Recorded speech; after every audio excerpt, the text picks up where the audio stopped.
ഞാൻ നിങ്ങളെ സ്വന്തം കല എൻ്റെ കുഞ്ഞു ചാനലിലേക്ക് എല്ലാവർക്കും സ്വാഗതം. എല്ലാവർക്കും എൻ്റെ അത്തം ദിനാശംസകൾ നേരുന്നു.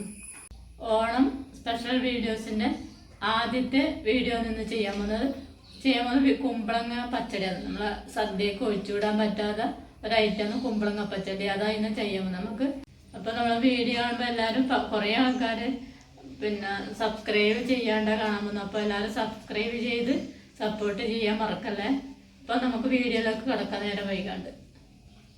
ഒരു കുമ്പളങ്ങനെ ഒരു 1/4 ഭാഗം എടുത്തിട്ടുള്ളൂ. അപ്പം ഇതിൻ്റെ തോലെല്ലാം കളഞ്ഞ് വട്ടിയെല്ലാം കളഞ്ഞ് ചെറിയ കഷ്ണങ്ങളായിട്ട് നമുക്ക് മുറിച്ചെടുക്കാം. വട്ടി എന്ന് പറഞ്ഞാൽ ചിലവർക്ക് അറിയില്ല. വട്ടി ഞാൻ പറയുന്നത് ഉദ്ദേശിക്കുന്നത് ഈ നടുക്കത്തെ ഇതിനാണ് ഞാൻ വട്ടി എന്ന് പറയുന്നത്. അപ്പം നമ്മളിങ്ങോട്ട് പറയുന്നത് അതുകൊണ്ടാണ് ഞാനങ്ങനെ പറഞ്ഞു പോകുന്നത്. അപ്പം എല്ലാവർക്കും അറിയണമെന്നില്ല. അപ്പം ഇതിനാ ഞാനങ്ങനെ പറയുന്നു.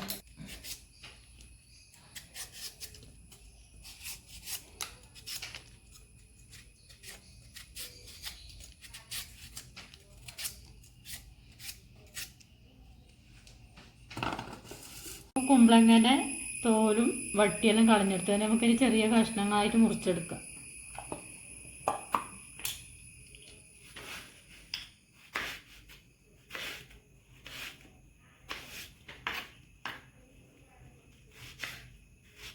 കുറച്ച് കട്ടിങ്ങനെ മുറിക്കണ്ടെന്ന് കാണിച്ച് ഈ കനത്തിലാ.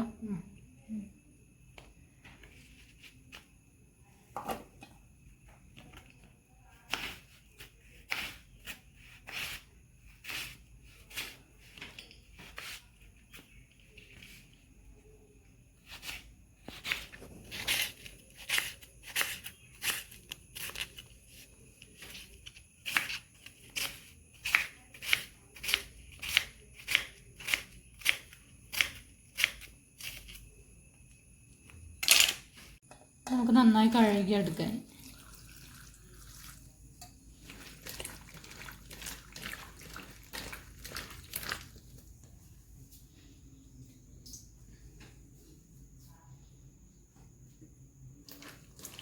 ചട്ടിയിലാക്കുന്നത് ചട്ടിയിലുണ്ടാക്കുന്നത്. ചട്ടിയിലാകുമ്പോൾ ചട്ടിയിലോ അല്ല കല്ലുമരിയിലോ അങ്ങനെയെല്ലാം ആയിക്കഴിഞ്ഞാൽ പച്ചടിക്കെല്ലാം ടേസ്റ്റ് ഉണ്ടാവും. അപ്പോൾ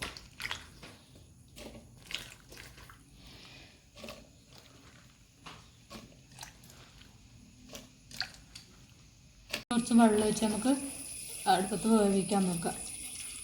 ഒന്ന് തിളച്ചതിന് ശേഷം മാത്രം ഉപ്പിട്ട് കൊടുത്താൽ മതി.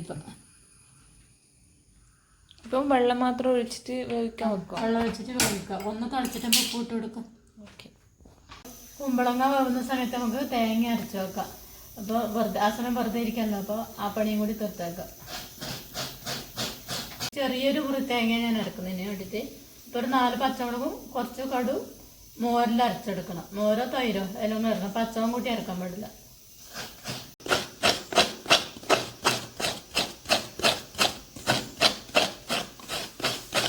അരച്ചെടുക്കാം. അപ്പം 4-5 ചെറിയ പച്ചമുളക് എടുത്തിട്ടുണ്ട്. അപ്പോൾ തേങ്ങ അരച്ച് കുറച്ച് ആയതിനു ശേഷം മാത്രമേ കടു ഇട്ട് അരക്കാൻ പാടുള്ളൂ.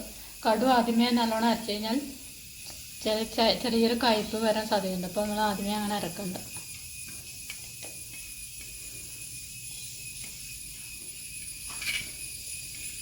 തൈര് ഒഴിച്ചെടുക്കാം മക്കൾക്ക്.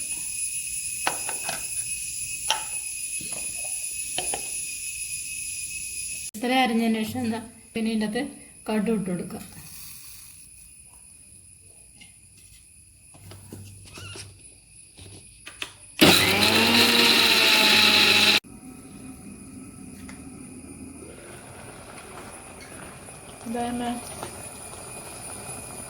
കുമ്പളങ്ങയെല്ലാം നല്ലോണം വന്നു ഒരുവിധം വെള്ളമെല്ലാം പറ്റിയിട്ടുണ്ട്. ഒന്ന് തിളക്കുമ്പോൾ ഞാൻ ഉപ്പ് ഇട്ട് കൊടുത്തു. ഇനിയിപ്പോൾ തൈരിൽ വെച്ച് ഐറ്റം ഉപ്പ് കുറവാണെന്ന് നോക്കിയിട്ട് ഒന്നേരം ഇട്ട് കൊടുക്കാം. അപ്പോൾ നമുക്ക് അരവ് ഇതിനകത്ത് വെച്ചെടുക്കാം. അരവ് ഒഴിച്ചിട്ട് ഒന്ന് തിള വരുമ്പോൾ തൈര് വെച്ചെടുക്കാം. തൈര് വെച്ച് കഴിഞ്ഞാൽ തിളക്കാനൊന്നും പാടില്ല. സിമ്മിലാക്കിയിട്ട് ഒന്ന് ഇളക്കി യോജിപ്പിച്ചാൽ ഗ്യാസ് ഓഫാക്കാം. തിള വരാനേ പാടില്ല.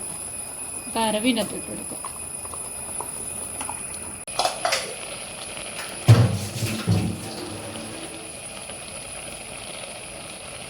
അരകല്ല് വെച്ചിട്ട് ചെറിയ തള വന്നു. അപ്പോൾ ഇനി നമുക്ക് സിമ്മിലാക്കിയിട്ടാണ് ഗ്യാസ്.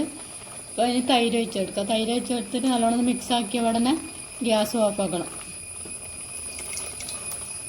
തിളച്ചതിന് ശേഷമല്ലേ സിമ്മിലാക്കണ്ട്? തൈര് വെച്ച് തിളക്കാൻ പാടില്ല. അര കഴിച്ചിട്ട് തിളച്ചതിന് ശേഷം സിമ്മിലാക്കിയിട്ട് തൈര് ഒഴിക്കും, അങ്ങനെയല്ലേ? ഒന്ന് ചൂടാക്കി വേണ്ട, തിളക്കാൻ പാടില്ല. ഓക്കെ. ഞാൻ ഗ്യാസെല്ലാം ഓഫാക്കി കുറച്ച് പച്ച കറുവേപ്പിലയും കൂടി ഇതിനകത്ത് ഇട്ട് കൊടുത്തിട്ടുണ്ട്. അപ്പോൾ ഇത് വാങ്ങി വെച്ചല്ലേ, ഇനി വറവിടണ്ടല്ലേ? ഇനി വറവിടണം. കുറച്ച് വെളിച്ചെണ്ണൻ്റെ അകത്ത് കടും ചുവന്ന മുളകും കറുവേപ്പിലയും കൂടി വറവിടണം. നമുക്ക് ഇനി വറവിടാൻ പോയാലോ? ഓക്കെ.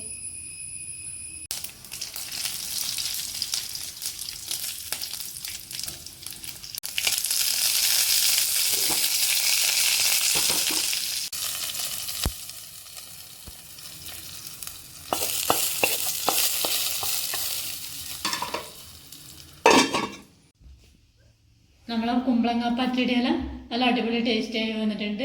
അപ്പോൾ ഈ പ്രാവശ്യത്തെ ഓണത്തിന് എൻ്റെ ഇതേ രീതിയിലുള്ള പച്ചടി എല്ലാവരും ഉണ്ടാക്കി നോക്കി അഭിപ്രായം എല്ലാം കമൻറ്റ് ബോക്സിൽ അറിയിക്കണം. പിന്നെ പല നാട്ടിലും പല രീതിയിൽ ചെയ്യുന്നവരുണ്ടാവും, പക്ഷേ ഞാൻ ഈ രീതിയിലാണ് ചെയ്യില്ല. അതൊക്കെ നിങ്ങളെ കാണിച്ചു തന്നത്. അപ്പോൾ വീഡിയോ ഇഷ്ടമെങ്കിൽ എല്ലാവരും ലൈക്ക് ചെയ്യാനും സബ്സ്ക്രൈബ് ചെയ്യാനും ആരും മറക്കണേ. വീഡിയോ കാണുമ്പോൾ തന്നെ എല്ലാവരും സബ്സ്ക്രൈബ് ചെയ്യാൻ നോക്കണം. അപ്പോൾ അടുത്ത വീഡിയോ ആയിട്ട് നമുക്ക് നാളെ കാണാം. Tata, bye bye.